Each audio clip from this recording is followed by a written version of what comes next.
Hello, I'm Jeff Clements, president of American Promise, and I'm looking forward to this discussion about what's next for our republic and the roles that each of us can play in securing democracy for the next century. Tonight, I'm joined by three members of the American Academy of Arts and Sciences Commission on the practice of democratic citizenship to discuss their work and the Commission's path-breaking call to action. Danielle Allen is co-chair of the Our Common Purpose Commission. She is a professor at Harvard University. She's published broadly in democratic theory, political sociology, and the history of political thought. She's also passionate about the practice of citizenship and democracy by all Americans together. Her many books include Talking to Strangers, Anxieties of Citizenship Since Brown versus Board of Education, and Our Declaration, a reading of the Declaration of Independence in defense of equality. Eric Liu is also a commission co-chair. Eric is the co-founder and CEO of Citizen University. Among other work before that, he served as White House speechwriter and deputy domestic policy advisor under President Clinton.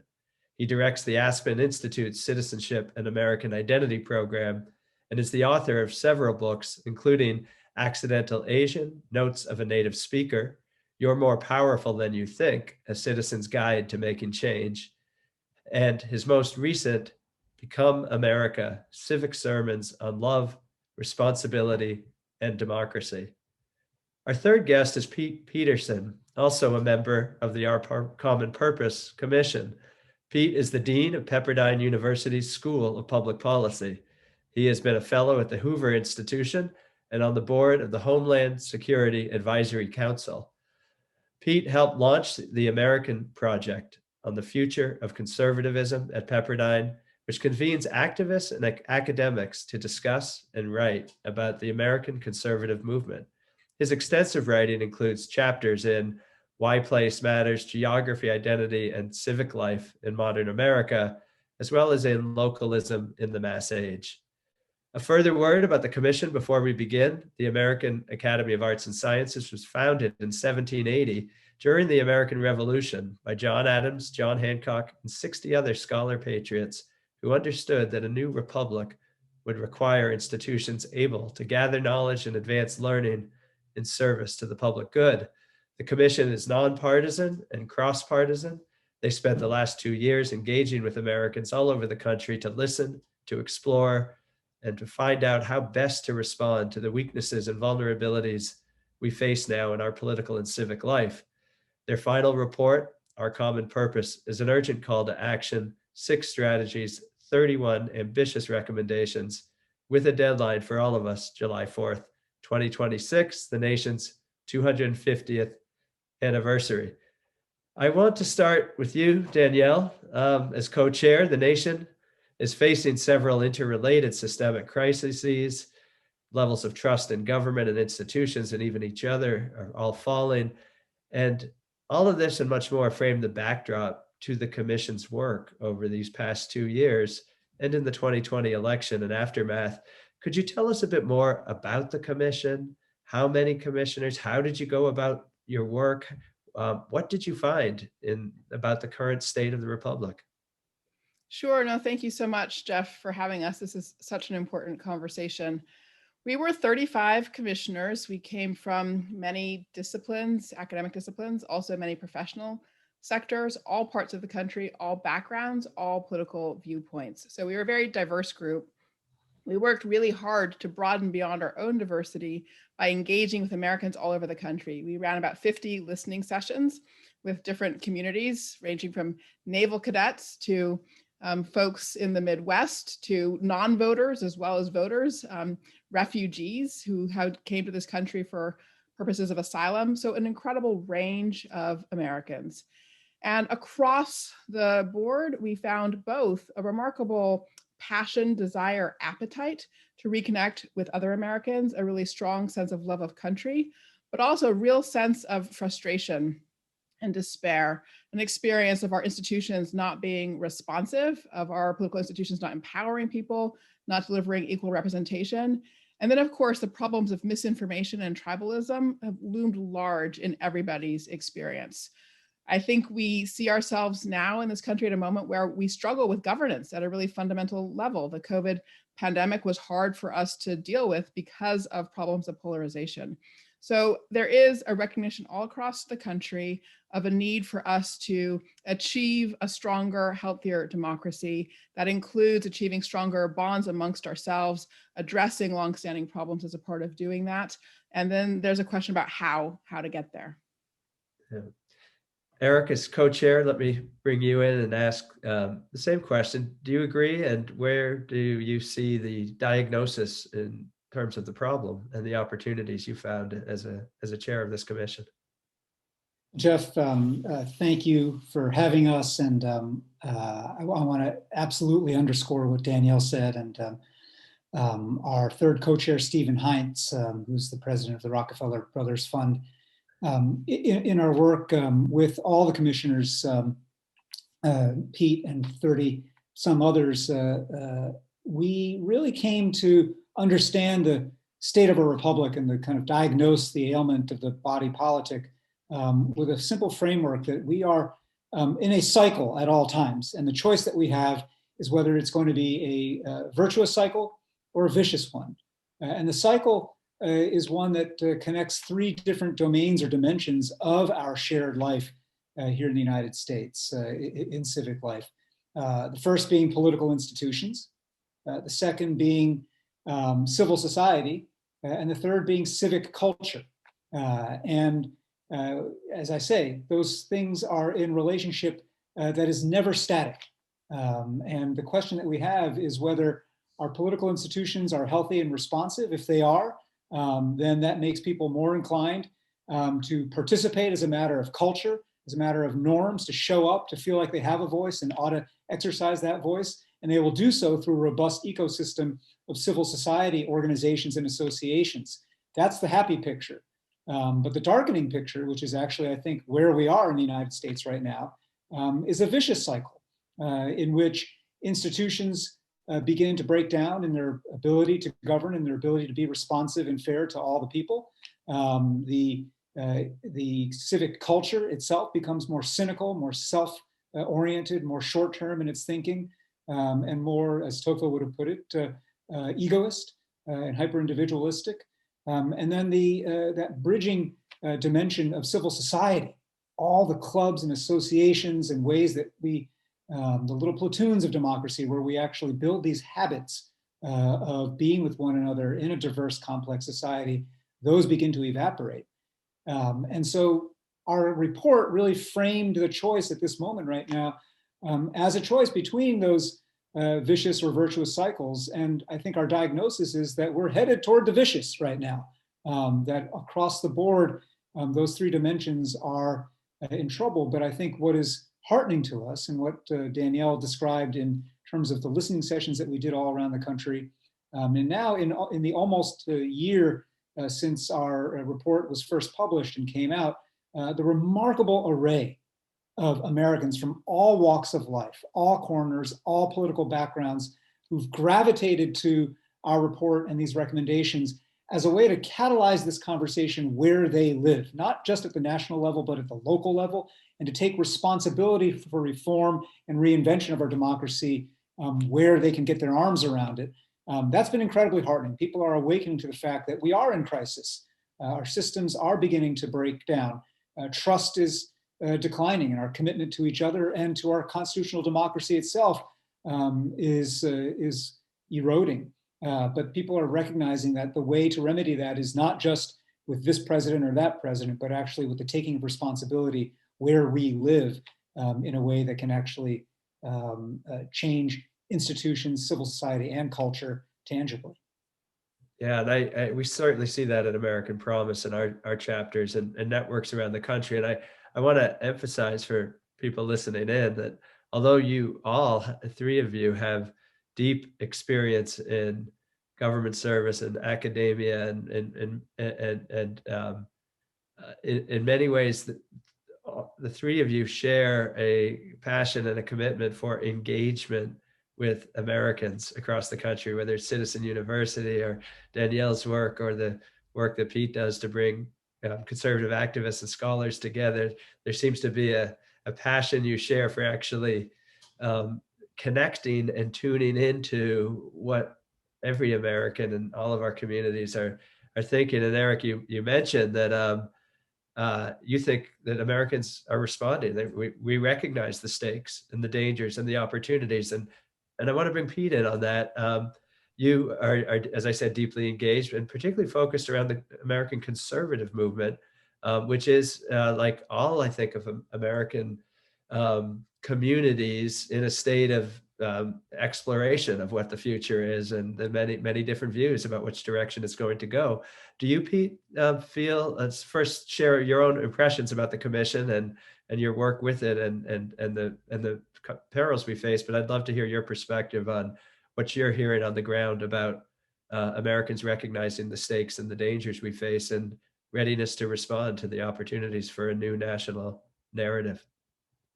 Well, I think it's fair to say first on the work of the commission that it was very multi-partisan. Everything from the commission itself and how it was constituted to these 50 plus listening sessions that were conducted around the country. We hosted a couple of those in the Los Angeles area. Extremely diverse perspectives, as Danielle had mentioned. And I think that was certainly one of the things that I so appreciated. I'm in a number of different networks around political reform, and frankly, in many of these, there aren't a lot of conservative representatives involved. But in this, it was very much of a multi-partisan set of voices feeding into this Our Common Purpose report. Related to that, I think it's fair to say, transitioning to some of the work that we're doing through this American Project initiative at Pepperdine is this growing perception of division based very much on what Eric was talking about and lack of trust that we're seeing not only on the right, but certainly on the left in these growing populist movements that we're seeing here in the United States and really across the West. And those are often founded on a perception, whether real or perceived, in those who feel that they have real agency and can influence policy decisions, and those who feel that they're on the outside of it. In conservative circles, there's a term that's been coined in the last few years known as Conservatism Inc. or Conservatism Incorporated, which is a real indictment, I think, of some lodged by those who feel that they're on the more populist parts of the conservative movement, who feel that much of the movement has been dictated by major think tanks and major funded interests. And I think in many ways, the work that you all do, Jeff, but certainly what we perceived and I have seen in many of these listening sessions around the country was the feeling of the ins versus the outs. It wasn't even left versus right so much as those who perceived that there were insiders that were really kind of in control of policy and politics, and those who felt like they were on the outside. And again, this cuts across left and right, but for my part, working off in the most part with those in the conservative movement, this is a wrestling match that is not over with. It's one that's going to continue, but it's going to be founded on, and our only way forward, so to speak, is going to be getting to a place where we all feel a sense of agency and responsibility for the policy decisions that impact our everyday lives. And I know, again, Jeff, that's the work that you and your organization are about, but I know for the work of the American Project at Pepperdine, but also the work of the commission, it was drilled down specifically on that topic. How do we provide a sense of agency and also that sense of responsibility that is so much a part of American citizenship, that whether it's changing and impacting our Constitution, all the way down to the more local opportunities that really are possible for all of us as American citizens to get more involved in the decisions that impact our everyday lives. Yeah. Pete, I want to stay with you for a minute because I follow up on a couple of things you said, particularly the thing you just said about responsibility. It's always been my impression that Americans embrace that responsibility. We want to be of service. We want to be responsible citizens in our communities, our nation, and that outside versus inside, with a very small in power and a very huge number of people feeling outside of any agency. I think part of the despair, the frustration, the anger may come from that sense that of not being needed, not being responsible for our destiny and our families and our communities. And I want to drill in on your interest in one shared by many Americans and particularly conservatives focused on localism, federalism, differences among states, that we're a very big, diverse continental nation with different regions and cultures and states. We have the conservatives and Republicans in American Promises Network in Maine just went through a $200 million Senate race as elsewhere in the country. And David Trahan, one of our members and advisory council members, head of the Sportsmen's Alliance of Maine, described the experience with all this money coming in from outside in that Senate race as being that Mainers were under an avalanche where no one could hear us and we couldn't hear each other. And that just metaphor of being under an avalanche where we can't even hear each other to communicate as citizens just really struck me, given the free speech original sort of views of the court in deciding to open the funding floodgates. And I want to ask you, is that a conversation that you're hearing in the conservative community as we are, that there's a conservative critique of unlimited money, that it's nationalizing every local elections, that it's the donors are concentrated, big donors are concentrated in, often urban areas and not very many of them, but they're impacting everywhere. And there's this sense of disconnection. Is that a conservative conversation you're hearing?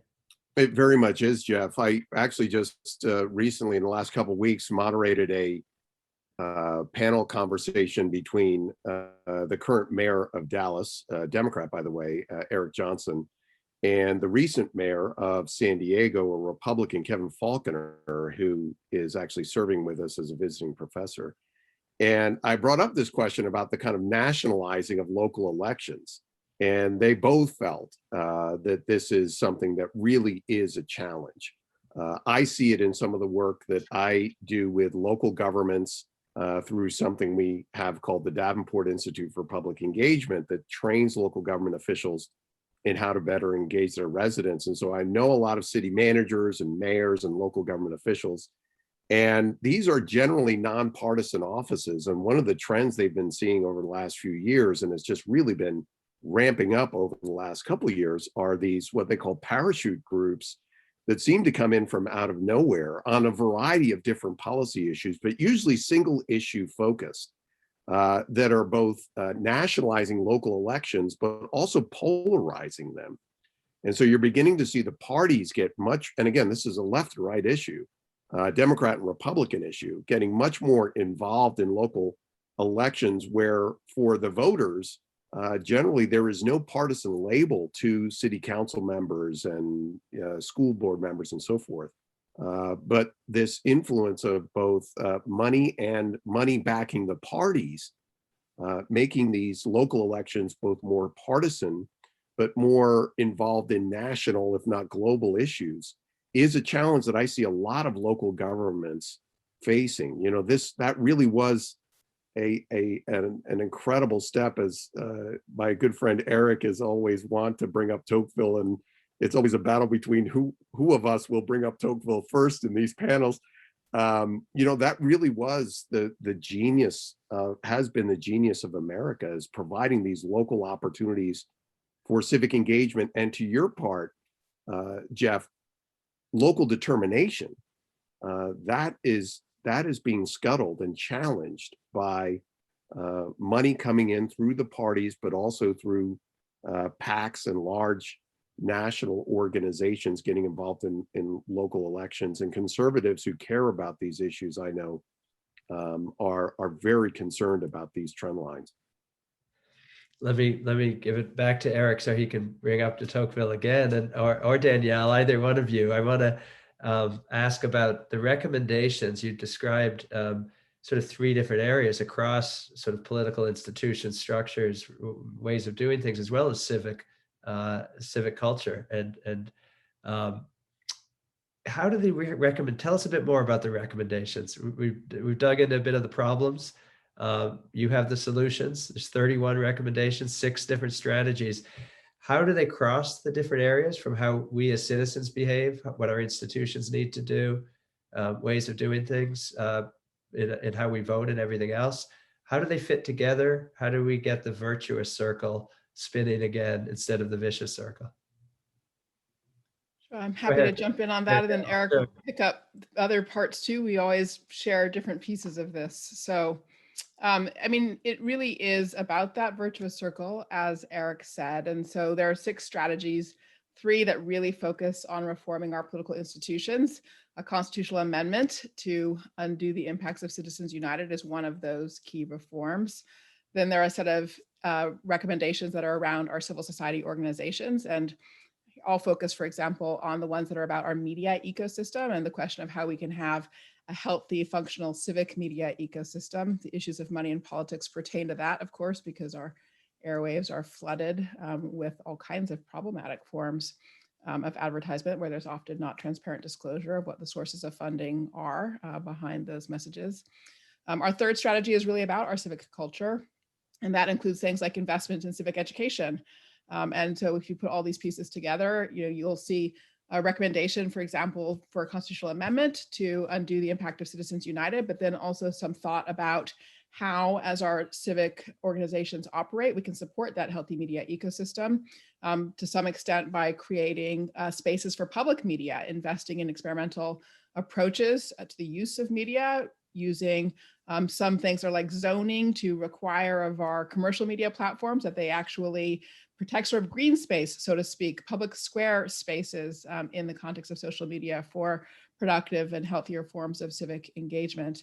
And then think again about those investments in civic education. One important aspect of that is about teaching young people the skills of digital media literacy. And indeed, not just young people. Civic education is really a lifelong learning endeavor. And when we look at the data, actually, it's often older folks, myself and people older than me, who are struggling more to deal with problematic sources of information that emerge online. But so all of these things come together. You'll recognize, as I've been describing this, that it's not enough just to achieve a constitutional amendment, for example, to rein in campaign finance, if we're not also thinking about the way in which our media infrastructure supports either healthy or unhealthy forms of engagement. And of course, at the end of the day, our technology is what we who are the users of it do with it. And so civic education is fundamental to making sure that we are all effective, intelligent, well-prepared users of the technology that we have that drives our election processes. Yeah. Eric? Jeff, I think the thing that I would add, and circling back, I won't quote Tocqueville right now, but I will say that, I'll pander to Pete a little bit. The edition that I have of the Federalist Papers as an introduction, I believe, by Charles Kessler.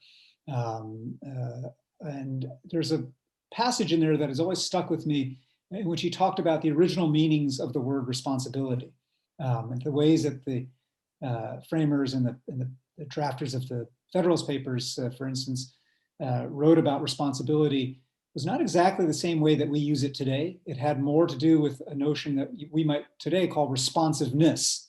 And I actually think there's something apt about that, because there's a through line through everything Danielle just said, across these 3 broad parts of our virtuous cycle, across the 6 strategies in our report and the 31 recommendations that populate those strategies. And that is that the more responsive our institutions are and our mechanisms of self-government are, the more responsibility we, the people, take for participating in them and holding to account those with whom we entrust power, then the more resilient the actual ecosystem becomes. The point of all of this is resilience and adaptability, right? The point is not perfection. The point is not stasis. the beauty and the wisdom of the design of our scheme in theory, potentially, is that it is able to correct itself. And what is dangerous about the times that we're in right now, the avalanche of money drowning our entire political system, but particularly national money drowning out local civic action, is that it makes the entire system less responsive. It makes people take less responsibility, and it makes the entire thing less resilient, more brittle, more prone to capture, more prone to collapse. And I think we're seeing signs of all of that right now. And it doesn't have to be as dramatic as something like the January 6th insurrection. There are many, many little moments where we begin to see the dangers of this kind of breakdown. And so the resilience of our system is what we're really going for here. And I think any one of those recommendations that Danielle mentioned, there are others recommendations that are, for instance, about making our elections responsive by changing the way we, by creating independent redistricting commissions, by creating the possibility of ranked choice voting, by encouraging members of Congress to actually create and design new systems to be far more responsive to their constituents, all of their constituents. We have a set of recommendations in there that are more about service, national service, and the expectation universally that young people ought to go through an experience of national service. That's about a culture of responsibility and responsibility taking. And I think that's as important as the incredible investments that we need to make in civic learning and civic education.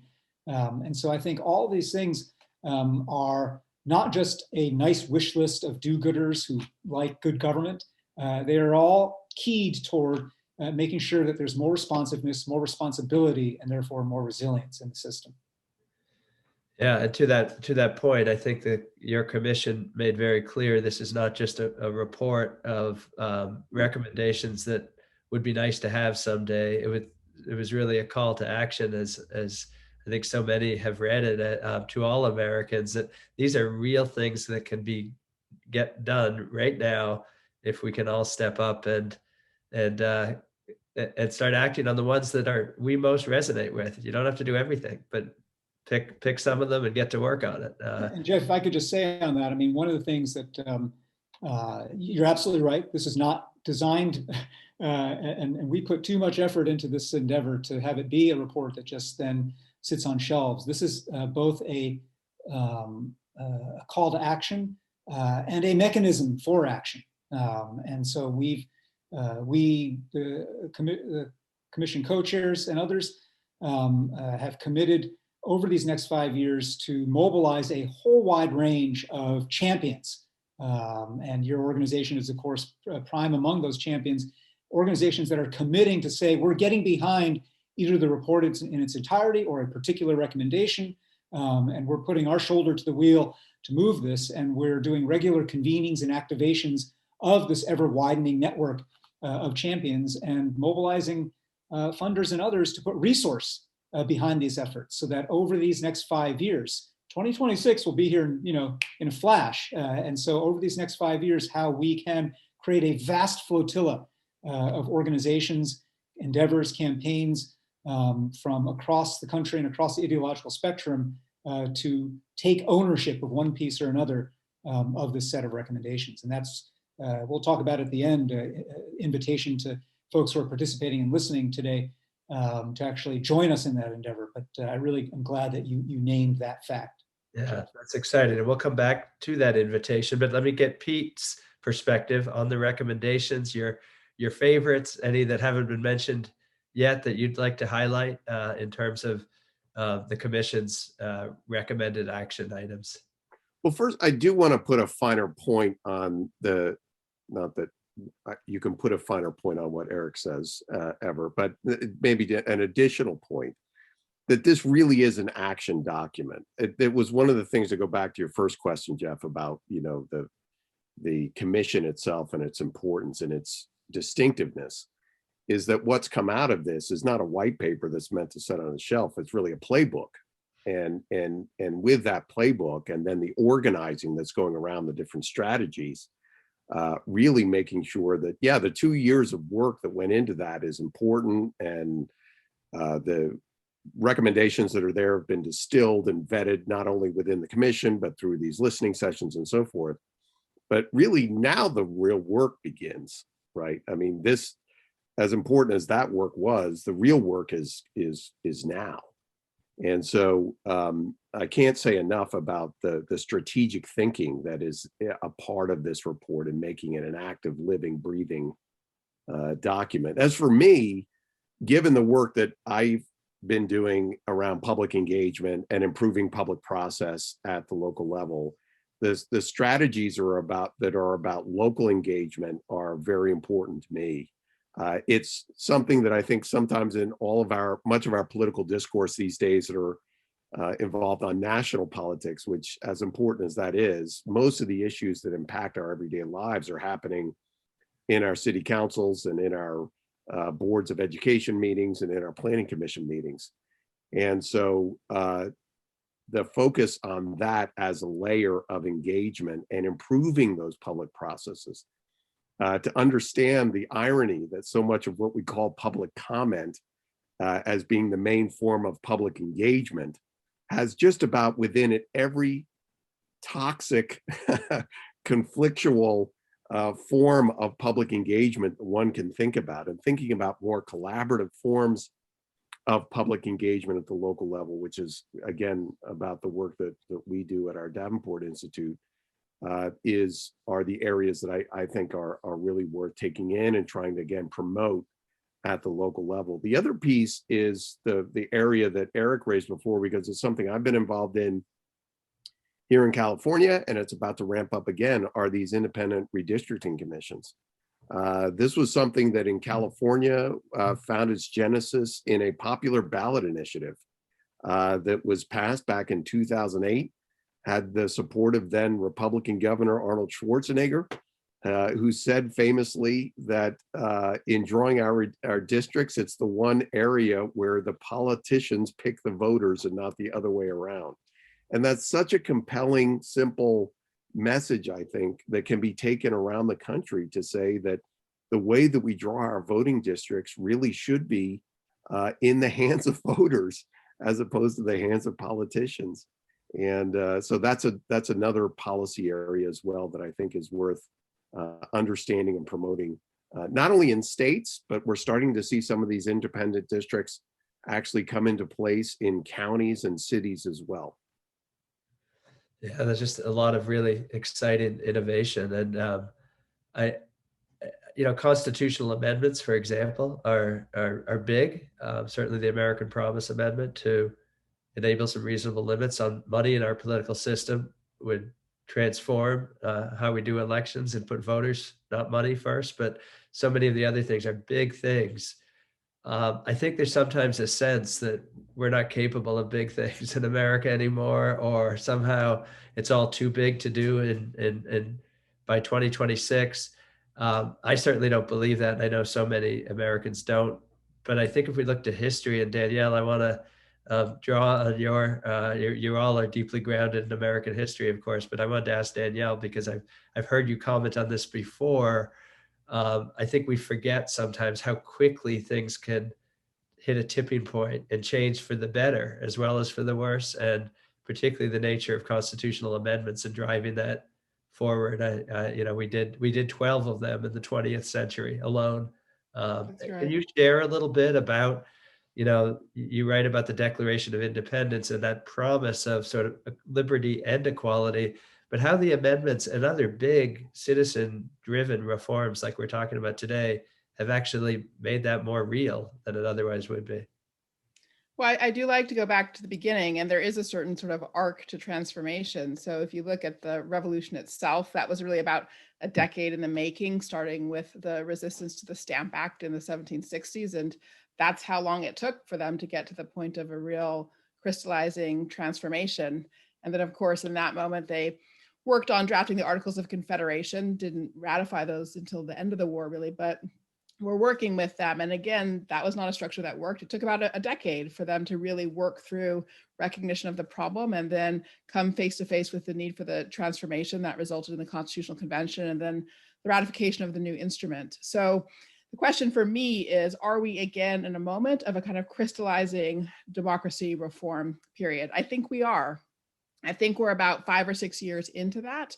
If you look around at when, for example, in Michigan or in Maine, really important initiatives like ranked choice voting or independent redistricting got going, or in Arizona also independent redistricting and the like. I mean, we're really about 5 or 6 years into work on these kinds of transformative efforts. I think your own initiative too has about a sort of 5-year arc behind it at this point, maybe a bit longer. If I've lost track, I apologize.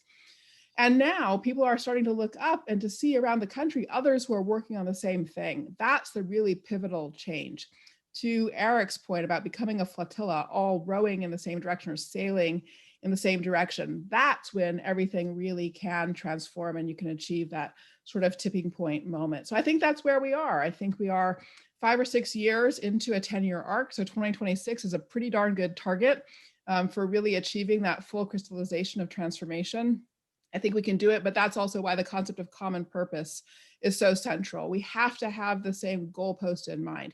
If we have the same goalpost in mind, despite our breadth, despite the magnitude of the country, its complexity, its diversity, we can actually pull in the same direction. So that was really what we wanted to contribute with the report, was a sort of orienting goal that so many different people coming from different backgrounds and perspectives could start to use to work together, make the sum far greater than what any of the parts might be. So.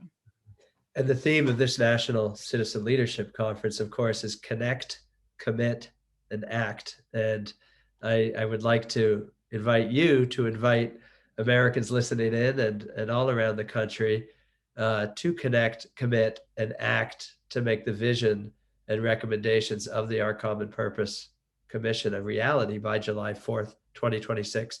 What can any American, wherever they live, do to help take responsibility, to feel a sense of rowing together in the same direction towards this destination?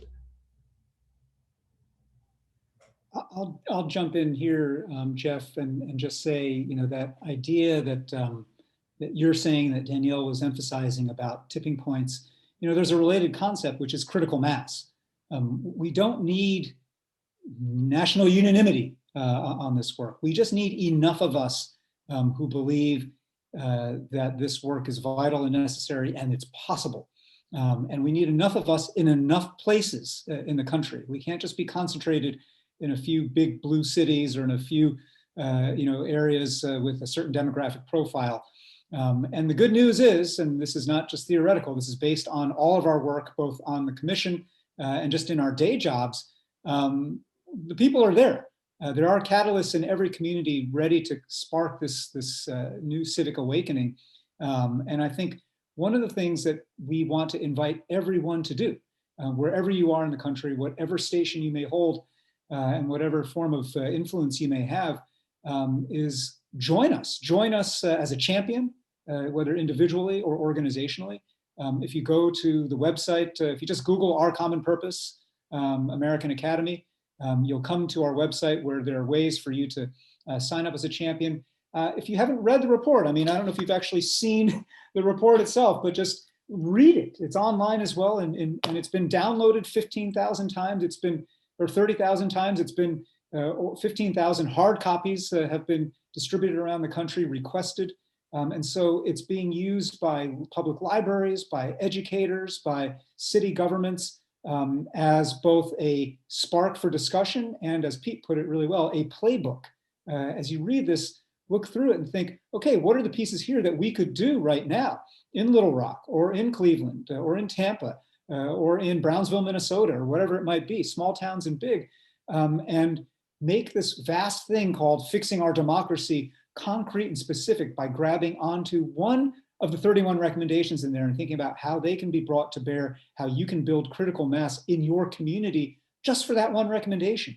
And if enough of us do that, and enough of us in this semi-coordinated way and this web of champions that we're pulling together commit to doing that, then I really do believe, as Danielle said, that the next 5 years are going to be pivotal. And we are going to pull up Our Common Purpose report on the screen with the website address at the American Academy, Our Common Purpose. I do encourage everyone to read it. It sounds like it's heading towards bestseller status at the rate Eric described, which is wonderful to hear. And on the website, you'll find it's very well organized by recommendation, by section. You can find the champion organizations. You can dig in on the recommendations that really fire you up, learn more about others. But the key, connect, commit, and act. I think I'm very optimistic about this report, certainly about our constitutional amendment and American Promise. You can find out more at americanpromise.net about that one. And we are honored and grateful to be a part of this great flotilla of American democracy, constitutional democracy reform, and very grateful to the three of you for joining us today, for your service on the commission and beyond, and to all the commissioners. Thank you so much. It's been wonderful to have you here. I wish we had more time, but thank you again for all your great work. Thank you, Jeff. Thanks, Jeff. Wonderful. Thanks to American Great. Promise for all that you're doing.